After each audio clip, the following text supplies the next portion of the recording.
you know that the global cloud computing market is expected to reach 623.3 billion by 2023? Pretty impressive, right? So I guess it's only natural that we have to dive deeper. We have to talk about the significance of cloud for digital transformation. And here with us to do that is the CTO of T-Systems, Max Ahrens. Hey, Max, how are you doing? I'm good. How are you? I'm pretty good, and it's an absolute pleasure for us to have you with us today. Thank you very much for your time. Thank you. I'm looking forward to your talk because I know there's someone else who's going to join us. Yeah, thank you. Yeah, it's a super interesting topic, and I would like to, from this broad topic around the cloud, I'd like to narrow it a little bit down today to business networks, because I think this is an evolving topic, there's a lot of buzz around it currently. So many people discuss it. You see it in the news a lot around data spaces, and we hear it from our clients in every industry. So we talk about it in the public sector. We talk about it in automotive and also health, certainly. So there are a lot of opportunities when it comes to making more out of your data, especially when you're talking across the value chain.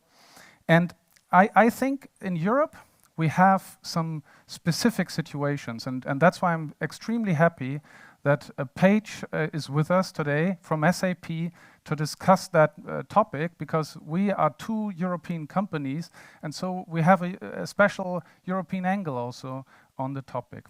So Paige, welcome to our session here. Good to have you with us. How are you?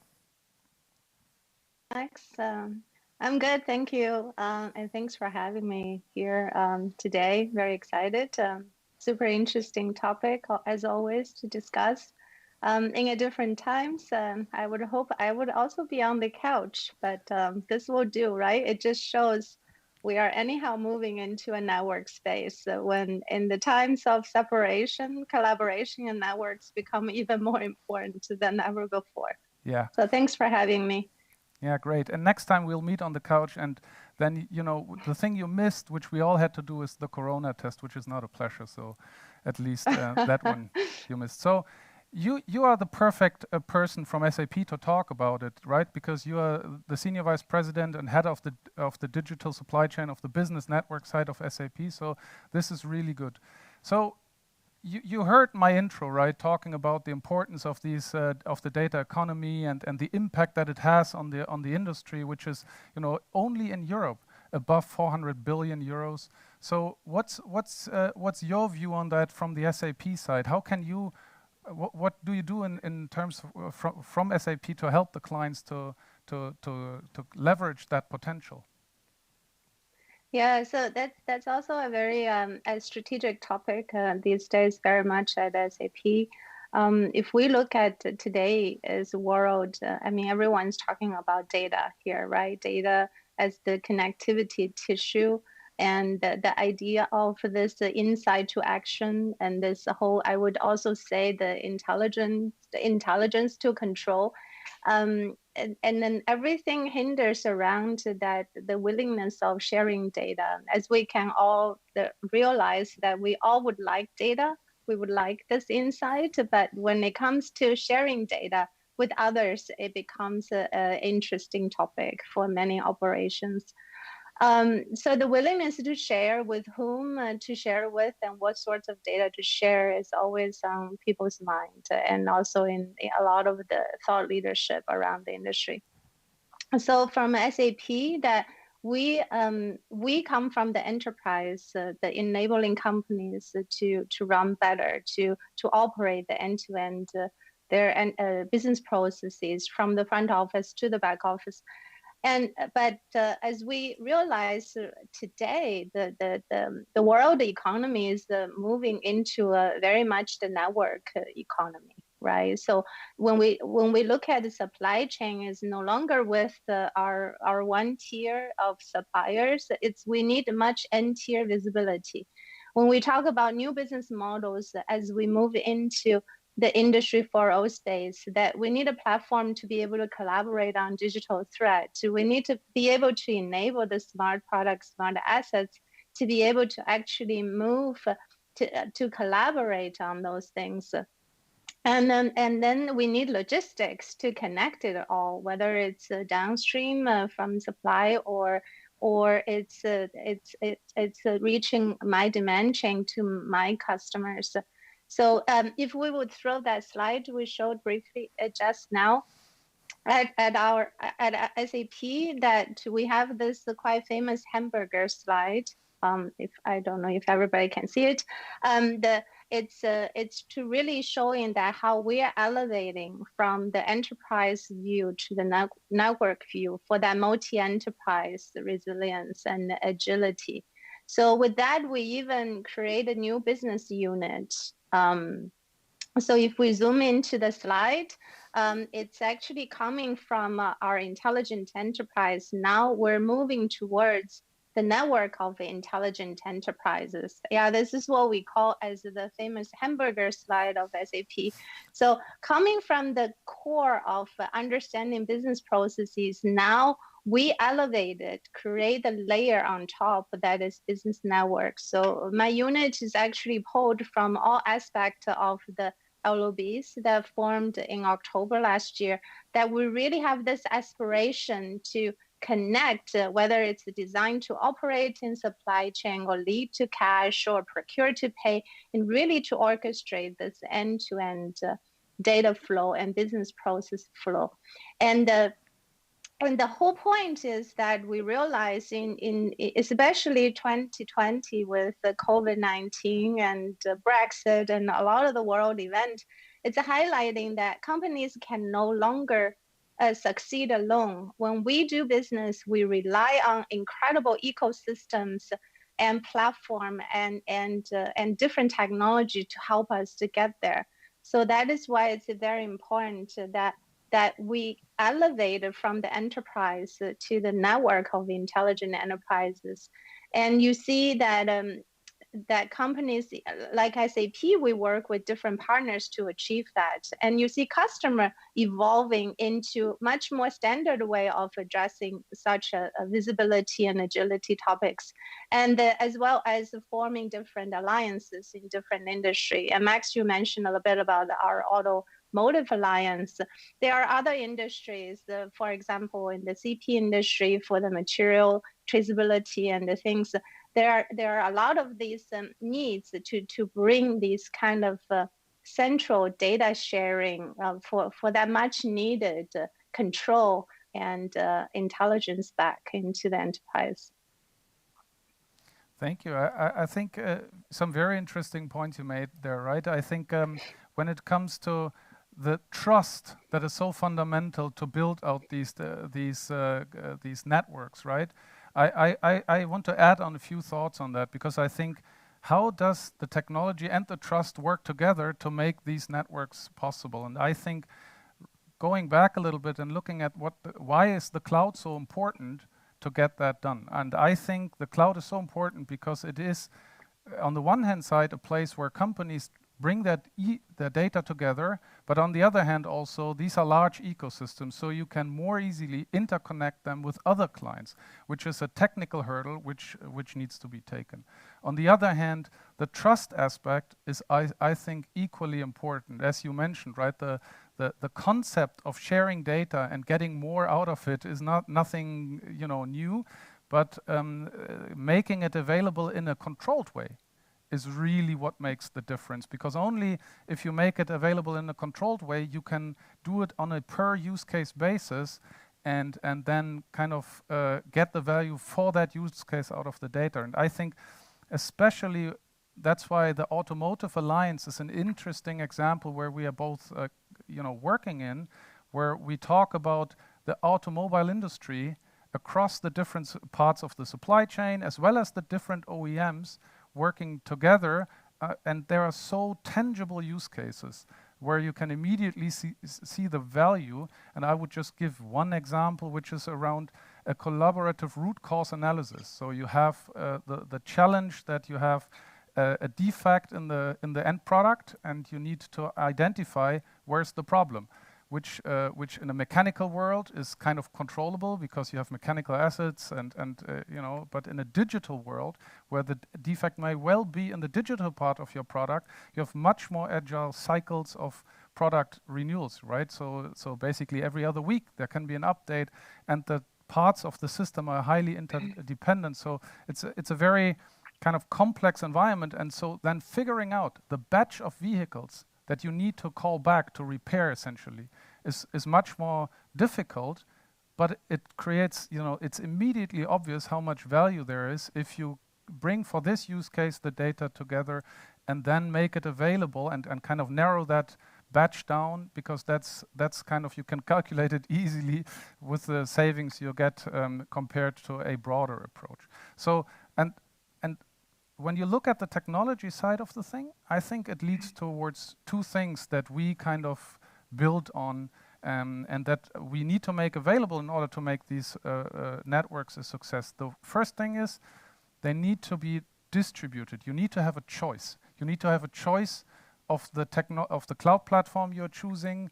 You need to have a choice of the partner that you're using to help you to interconnect, to participate in the network, because that creates the trust for each of the participants to say, okay, I know where my data is, I control it, but I still participate in this network.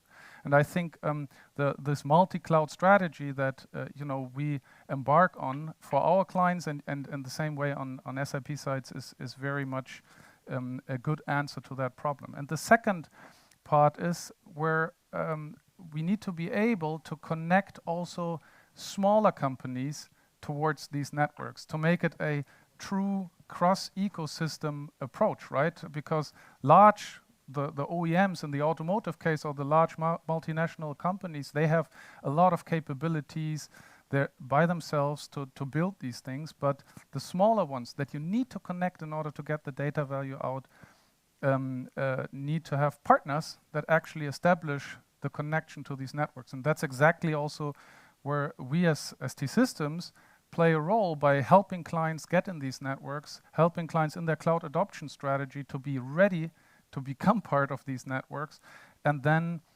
supply these different options of technology in order to participate in a way that they feel control, because this, as I said, this trust matter is really the make it or break it. And just because I said in the beginning, I think we in Europe kind of are a little bit special in that sense, right? I think that also is reflected in the way that we have a lot of potential there still to go, right? I think in other industries, in other regions, there is more, they are already more advanced. And so it's a matter of urgency for Europe's industry to unlock that value. And why are we a little bit more reluctant, maybe, let's say? I think one is a cultural point, right? The trust matter is really more important around data than in other areas, maybe. And the second point is we do have fairly decoupled value chains, right? We have long 7 partners in a row, it's like 7-tiered value chains, which makes it more difficult to do that compared to other economies. So I think making this work is one of the fundamental things that we need to get done for unlocking a true data-driven economy here in Europe. Yeah, absolutely, Max. And I mean, let's be honest, the whole concept of network is also not new, right? So in the last decade, different networks are popping. Even if you look at logistics area, that there's tons of venture capitalists are investing into the visibility areas, into the freight forwarding marketplaces. But if we look at the overall, all the networks are kind of fragmented. There are specific things to dealing with suppliers. There are networks dealing with the logistics. There's network dealing with manufacturing or payment or demand. But there's no holistic, like Max, you were talking about. How do you connect this entire value chain and have this interconnected, interoperable network sharing? So in other words, network of networks. So we from SAP, we work with our customers to really go through their digital transformation. But now it's in the joint learning, we also find out most companies need to also go beyond the company four walls to be able to connect their ecosystems, their own value chain. And that's, like you said, Max, is a totally heterogeneous way. So a lot of times it's not SAP technology or SAP backend. It's not T-System technology. It's a very heterogeneous, but we need a standard way of connecting and then making a plug and play, because a network only works, or I would say you could have a lot of different portals loosely connected. Like in the past, we built a network application in the enterprise, but essentially it's a lot of one-to-many relationship, costly to maintain, and not a true network effect, because we are not intertwining the business processes into this N-tier value chain. So a network can only work if you can orchestrate the value from all participants in the network. That's why this trust also comes very as a fundamental core of such a sharing. If by sharing, if I can get the value and also get the time to value, then it becomes the natural thing to share. And if we don't see the value, then people will hesitate to share, because even look at the alliance, many members are potential competitions. So it's not something that you naturally just say that, right? So if I mean, in the US, we have the bring your own bottle to the restaurant concept. Mm-hmm. So if for people to bring your own data to share, there needs to be a standard, and also needs to be the undeniable trust and a platform where you can really connect. So I think this whole multi-tiered community view is very important, that the value needs to really be driven, and not just the principal nodes on such a network, but all the players, even the small ones that don't have a sophisticated IT, that needs to gain, right? So it's both sides needs to see that value for that to work.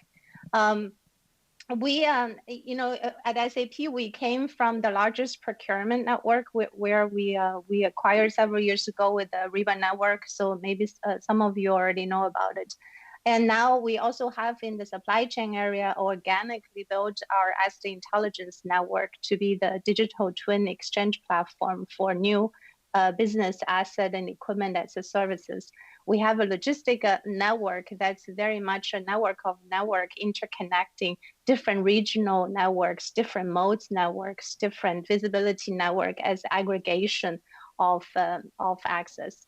But those are up to the point of last year, they were all individual networks. So what we're doing differently now is actually very much this multi-value chain is by connecting the supply network, the sourcing, with the manufacturing, the asset networks, the make, to the logistics network to deliver. So if you can interconnecting the source, make, deliver along the entire value chain, then, like Max, you talk about this use case on that N-tier visibility and traceability and transparency into the value chain.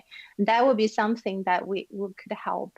But I think touching upon the whole open network interoperability, this is also something SAP don't do it alone. We do with our partners, because it's very important to have these API kind of a concept where we can really interoperate and making sure those connectivities are there, right? So all the pieces have to come together. First is the community needs to be solid of trust and value, and then you need this orchestration of network to network use cases to really bring that supply chain to its agility. And then lastly, not leastly, you need this connectivity layer, this platform to fundamentally to be able to orchestrate and connect it all. So I would say all three are really important to really make a network. Otherwise, you just have a bunch of, again, integration of different pieces. Then it's not the network effect we're talking about, yeah. If I might jump in back at this point, sorry, I'm really sneaky, I know. Hi, Paige. I mean, you already talked about it a little bit. The idea is pretty intriguing, but it's also not really new. Maybe you can add something to that, Max. Yeah, I think, no, you're right. I mean, why should it work now, right? Why should it work now? That's the perfect question. So I think, when when there is a push for a change, you need to have two things, right? You need to have the opportunity and also a little bit of a threat, right? And I think the threat is now definitely seen by many clients, because the threat is that digitization is picking up and everybody's getting value out of the data and me not, right? So there is a need to get moving now. That's the one thing. But the other thing is the opportunity. And I think the opportunity is also driven by the capabilities we're having today, right? And that has changed a lot over the last years. And all the things we're discussing when it comes to data-driven use cases is always, and that's a fundamental belief, around a use case. Because nobody will share broadly data without knowing what it's good for. That won't happen. And that has been, people tried that and it doesn't work. So you need to know the use case. But then there is a problem. As I always say, the first pizza doesn't pay the oven, right? So you need to have the data available. You need to have the platforms available in order to have an incremental first use case running on it without the need to build a full infrastructure. And I think there, over the last years, there have been tremendous progress. There has been tremendous progress in terms of the data being made more available through the cloud, but also the clouds moving to the edges, for instance, right? We have platforms, modern cloud platforms, where we get data out of the plants today. We have inside the products, the cars or whatever you have, we have the data available. So the data is more accessible. That means, and is also usable in the sense that the platforms that are being used are accessible with modern tools, right? So you have much less to do in order to get to the data and get value out of it. And I think that's why there today is the opportunity that it will work. Still, it's not a safe thing to say, right? I mean, still there's a lot of steps to go, and I think the whole argument around trust, having partners that can help you on that journey from your perspective, it's the partner of your trust, making it open. I'm a big believer in having this all based on open technologies where it comes to interconnecting the different approaches. So we are participating and pushing into having open connector platforms together with SAP and others to make sure that the piece that actually interconnects these networks is not a lock and a control point for anybody. But these are the things that why I believe there is a window now, essentially. Although we will still see it evolving, in different steps, and also the industries will adopt it, with different priorities. Let's say, as I said in the very beginning, every industry has that challenge, right? Even if we talk public sector wants the same, right? But they have their own approaches to the same problem, right? They first need to create the right legal framework. They need to align differently. But the industry is taking a different approach, which is much more focused, now working with real teams working on the problems, and will probably be a little bit faster. And also has a global view, whereas the public sector has a much more local view. So there are differences, but they all move towards the same direction. I also believe that the current push that we see, also the support, let me say better, the support that we see in Europe from the public funding. Is going to be a kind of a catalyzing moment. I think that's going to help, because in the end, it's still just working together in a business network like this with many players, and we have that competition situation that Paige talked about, is creating some additional efforts, and that's where I think the public funding push is going to really help. Yeah, really good point. So let's talk a bit more about the technology behind that. Maybe Paige, you can tell us more about that. What can we expect? Well, we have, technology. We have, I think I know T-System and us, SAP, we're all looking at the IDS, the whole industrial data space sharing concept, because I strongly believe in order to have the overall the data sharing standard needs to play a very fundamental way. Many other industry that we work in the consumer product and in the retail space, blockchain are quite becoming a trend that really not only understanding the provenance of my raw material, but being able to drill and trace into the batch and the genealogy of such product. So that for a brand owner, that would be very critical, right? And then if you can use that technology and also the business processes to be able to design sustainability in as you develop such a product, then it's also a new way of doing things. Instead of calculate the carbon later on as an afterthought, you can actually design sustainability in. And then, of course, it ties into the entire supply chain. We also see other thought leadership nonprofit organization talking about more supply chain financing or sustainability financing, that how do we tie all the payment flow throughout this entire entire value chain. So and right now we have a lot of different connectivity technology as well, right? And but then with the 5G, this could also disrupt in a very different way how we obtain data. For example, today we have different ways of obtaining data from a real-time positioning in the logistics space. Would that change if 5G becomes a much more dominant technology? So technology is an enabler. In the end, coming back to this initial kickstart is that people need to see that there's enough urgency and form enough trust to get started. So obviously, this government funding would help, but you need a frontiers. You need a few early adopters to drive this. And with the use case approach to show this proof of value, to have a quick point of proof, it's always good to establish a bigger trust base. So I think that all of this has to go hand in hand. Only have a technology is not going to help the whole transformation of connecting the people and the data and the systems and the flow. But without the technology, you will not be able to get the trust to bring such a complex communities together.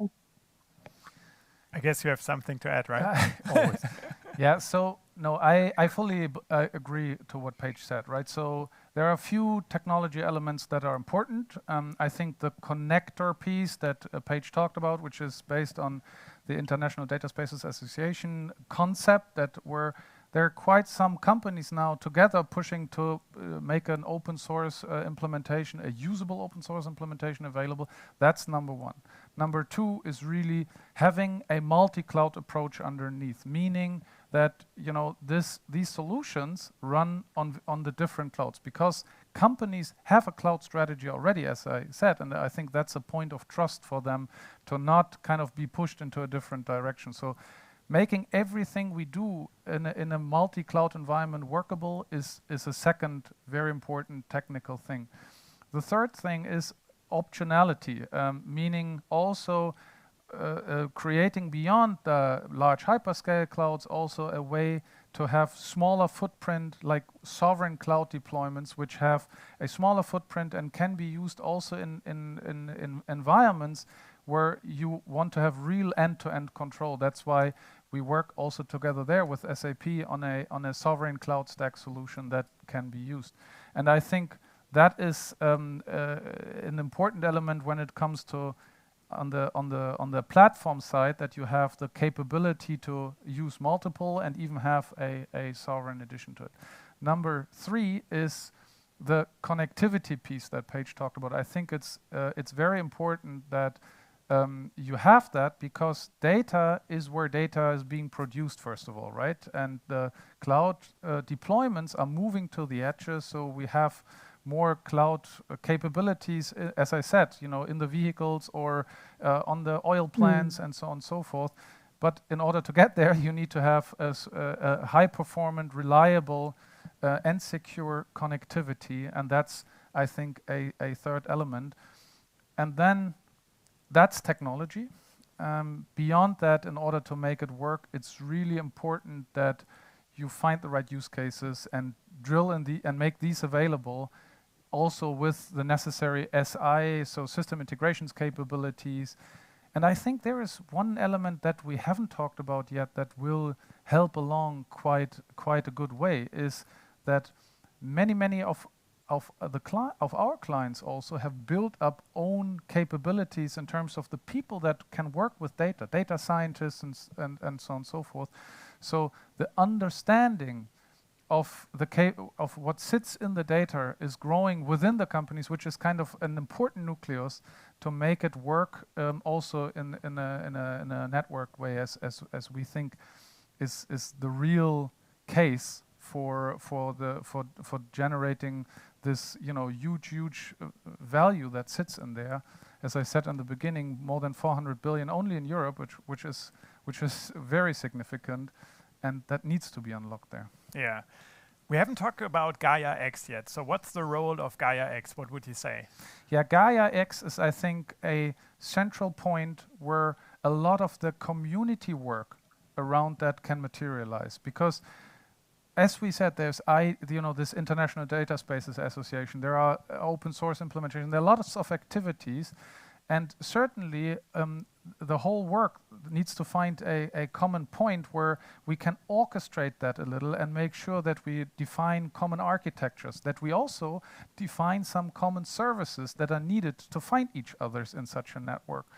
And these things, that's where Gaia X can play a very good supportive role. And that's why both of our companies have been founding companies of the entity, and we are driving that now towards being established as a real entity, and it's growing significantly. We have now more than 200 companies that are participating, so it's a real ecosystem or community that's growing there. But what it won't do is it won't be the platform or something like a European kind of hyperscaler. That's not the role of Gaia X. Gaia X is really there to orchestrate the participants, create some central services so that the different companies in these networks can find and interoperate more easily. And that's how we also overcome the challenge with, the first pizza doesn't pay the oven kind of a problem. Yeah, right. Paige, would you like to add something? I think Max covered really well. Perfect. I think the challenge here is that getting all the members to realize the value to actually start doing something. I think we have to start somewhere concrete and let the technology to be the enabler. I think Gaia X, this alliance, can really help the governing and the coordination and aligning of the different companies. But I think 400 billion. So it's a big opportunity to unleash. So we also hope that we get started. Yeah. So that's what a little bit of call to action, right, Max? Yeah. Join us on the journey. So let's talk about use cases, maybe. So do you know if there are use cases that already exist in concrete terms? Yeah, there are like many use cases. One I explained already earlier, right? When I talked about the automotive example. Yeah. There are others in the automotive space as well, but there are also very tangible examples in the health sector, for instance, right? How to make sure that we create more, that for the patient, there is more value out of the data that is being produced. There's produced data around a patient everywhere. When you're in the hospital, there's so much data being produced, and that's not currently, it's not harnessed enough to the benefit of the patient. And the reason for it is, again, the same challenges, right? How can I make sure that the data I have here is used for the benefit of the patient and only for the patient, and that it's being securely transported over? So there are so many examples in the health space alone that would help to improve for every patient who's you know, has a challenge, has a problem that really they're urgent, with an urgent need, which would improve so much. But also, as I said, in the public sector and so on and so forth, there's one thing that these cases also have sort of in common, and that sometimes falls a little short, and we haven't discussed it also today about it, and that's having a secure way of a sovereign identity, right? In each of these scenarios, when we talk about the data, that you need to make sure that you have what we call a self-sovereign identity, so that you can control, that you can, you know, identify yourself, but also identify the data associated with you. So I think, you know, this is also an element which is really important to unlock many of these use cases. So I think that's a little bit also maybe one of the core challenges of this problem, is that we know many use cases, but these use cases are sometimes specific, sometimes understood from a certain, you know, it's not a CEO use case, not something you can explain easily to the CEO and he immediately understands, okay, that's big, right? But it's a lot of smaller things that make together this value, and that's why the network needs to live up without looking at, you know, there's no silver bullet sort of use case that you know, you can just build and then you can build the whole network around it because it's a silver bullet use case. But maybe Paige, I don't know, maybe you have the silver bullet use case in your head. No, I think there's a different variation, and we touched upon different industries. I definitely think everyone sees the needs. I think the challenge is also this whole network mindset is also a culture shift and the data as the economy. It's a culture shift for many people, and it's finding that value. So it's not simply about having of a use case. It's about finding a common challenge to overcome, and to have a small community even within the larger community to get started. And that's how the network effect will start multiplying. And I think that is the part that's super important, because we can have many cool use cases, and the CIO, CTO, CEOs all love it.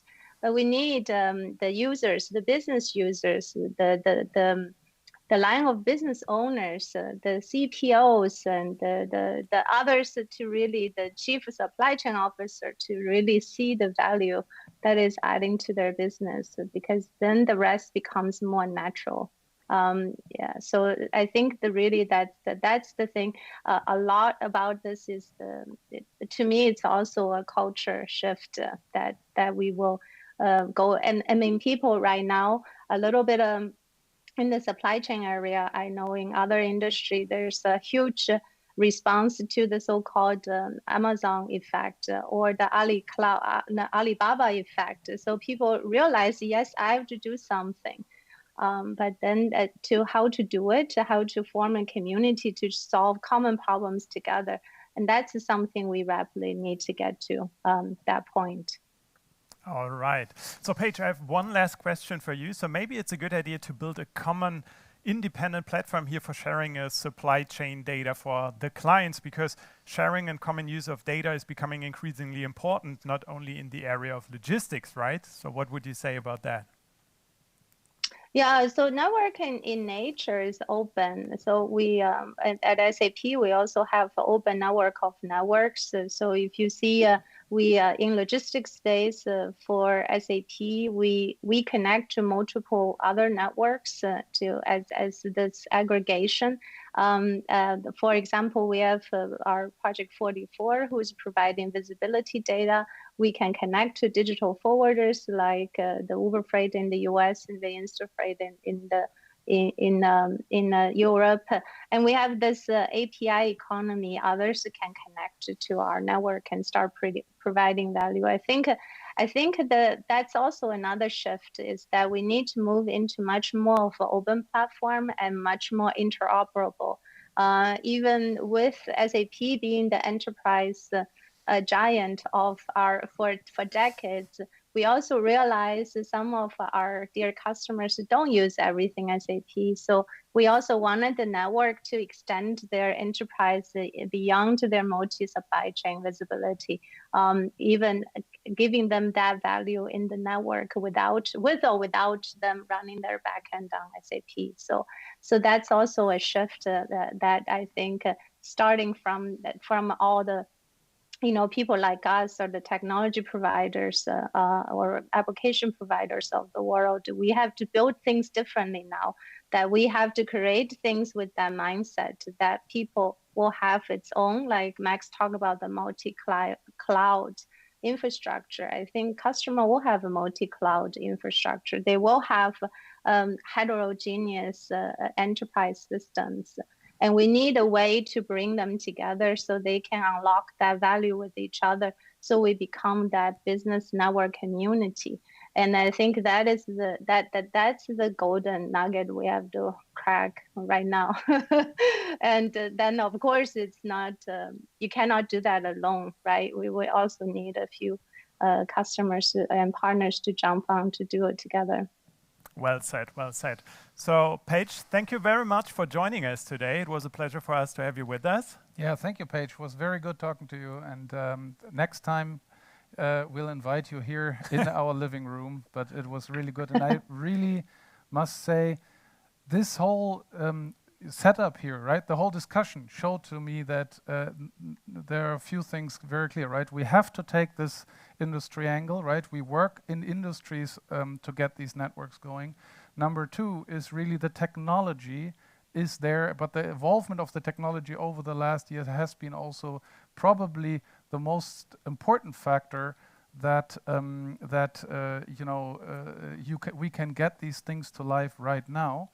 And also, I think, we think very much alike on that. And we think alike on that because we talk to our clients about that, right? We talk to our clients about the possibilities in these networks every day. And that's why, which kind of makes me very positive that we will have these networks evolve. And SAP, with a strong foothold in the existing data on the one hand side, and with us, with a multi-cloud approach, in addition, to be able to interconnect and make the whole value chain connected to these networks. I think we will see great examples in the next months and years, and that's why I think this is really one of the big topics which we will discuss a lot in practice over the next years. So thank you, Paige. Talk to you soon. Bye, Paige. Talk to you soon, and thank you for having me. Of Bye. course. Take care. Stay healthy. Bye. Bye. Thank you very much, Thank Paige. you. Thank you very much, Max. That was really interesting and refreshing. I liked it a lot. Thank you. So let's take a quick glimpse at what's going on next here at Accelerate Digital Now Cloud First, and I see you in a few.